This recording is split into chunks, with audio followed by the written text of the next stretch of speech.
Welcome to Season 2 of the To Health With That podcast, where we break up big health topics into small bites. I'm Amy, and this season I'll share all the tips, tricks, and hacks you need to get healthy with an MTHFR mutation in a step-by-step, week-by-week process. I can't wait.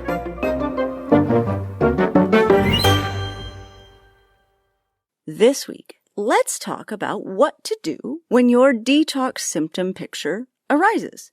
So 2 weeks ago, we talked about seeing this detox symptom pattern that can come up regularly as you're working with MTHFR. Honestly, they can show up for lots of people, but detox symptoms are especially common with MTHFR. So let's talk about a few things we can do to tackle this feeling. Remember, step 1 is actually recognizing the pattern. So start there. Go through your symptom tracker and see what symptoms seem to flare up together, and if any of those might just be related to detoxification. Usually it follows a pretty predictable pattern, and we did talk about that in Season 2, Episode 13. There can be a few ways to cope with detox symptoms, and they fall into 2 general categories. Number 1 is decreasing the amount of stuff your body has to do that day. And number 2 is increasing the ease of actually eliminating whatever it is you're detoxing. So detox is a process that is happening when you have detox symptoms. So people often ask what it is that causes those symptoms. Like, is it because you're toxic or is it because you're detoxing? Well, actually, it's both. Some toxin is liberated into your bloodstream or absorbed from the outside world, and your body is actively working on fixing that. So all of those processes are happening together. So it happens because you have junk that needs to go, and it stops when the junk is gone. So the goal is to get the junk gone faster. How's that for creative use of the English language? So let's talk about decreasing your tasks for the day. Your body has a whole list of stuff it has to do every day. There's cell division, cell repair, cell elimination when they're too damaged to fix, all of the normal stuff you do, like pumping blood, collecting and distributing oxygen, fighting off the constant stream of invading bacteria, viruses, and fungi, and other pathogens. There's digestion, which is a whole chunk of work, and elimination, and the manufacture of all of the enzymes and fluids involved in that process. There's blood to be filtered and waste to be eliminated.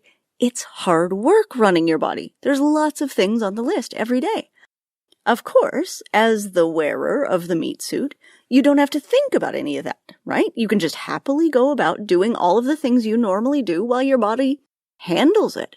It's pretty amazing when you think about it.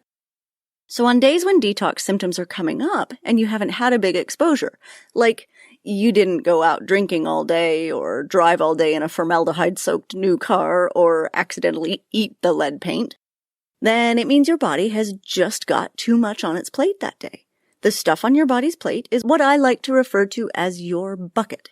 Your bucket is filled up with all of your body's work that's going on right now because of things that you're doing right now, like breathing and eating and maintaining homeostasis. When your bucket overflows, that's when you see symptoms.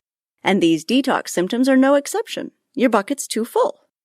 So long-term, there's lots of things you can do to take a chunk out of your bucket, like eliminating food sensitivities, cleaning up your diet, getting better sleep, blah, blah, blah, blah, blah. But what about short-term, like these detox days when your bucket is full? In good news, there are short-term bucket clearers too, and one of my favorite is intermittent fasting. So fasting, which essentially boils down to not eating, is a great way to take some of your body's to-do list off the table. If you're not eating food for a little while, then your body doesn't have to do all of the digestive things it normally does. It doesn't have to make so much of the enzymes and fluids. It doesn't have to do all of the mixing and moving that food requires. It doesn't have to absorb, sort, or eliminate anything. In fact, not digesting takes a huge chunk of work out of there, and your body can use the resources it would normally use for digesting on other things. Now, obviously, not eating long-term is not a great strategy. That's not going to work out, right? You need to eat at some point. But if you wake up feeling gross and like you're detoxifying, stick to water for the first part of the day. If you can, stick to water only with maybe some hydration support like salt or a squeeze of lemon or lime juice or even a little glug of apple cider vinegar until dinner time. Then eat a healthy dinner and head to bed. So actually, this day is easier than normal in a lot of senses because in addition to not doing the metabolic work of eating, you also don't have to cook or find food. Bonus. Of course, gets in the way of all the COVID eating that we're all doing these days, but maybe it isn't a bad thing to miss that for a day as well. The other strategy to help your body over the hurdle of detox symptoms is to actually make detoxification faster or more efficient. And there's a few things you can do towards that goal.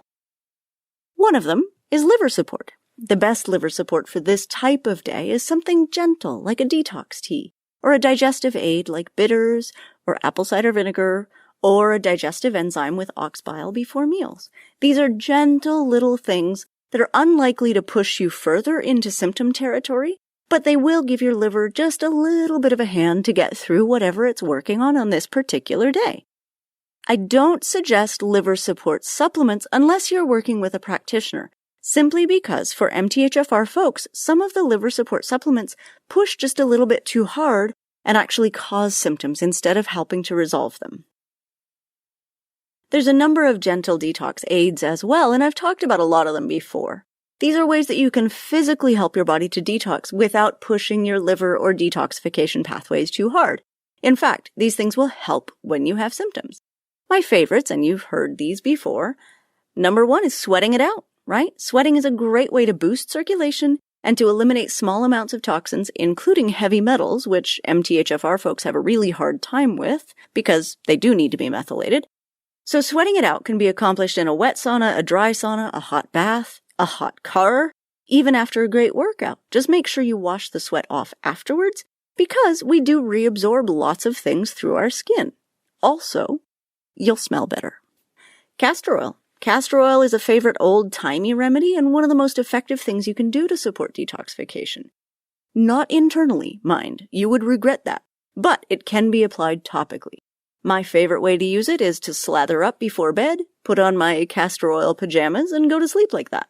I'm sleeping and detoxing all at once. Now granted, this isn't a great daytime help because castor oil is very viscous and sticky.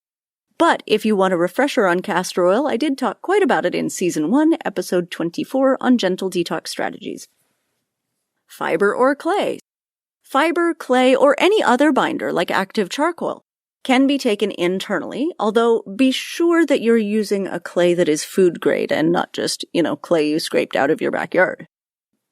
These are called gut sponges, meaning they bind to toxins and carry them out of your body so that they're actually eliminated and not reabsorbed.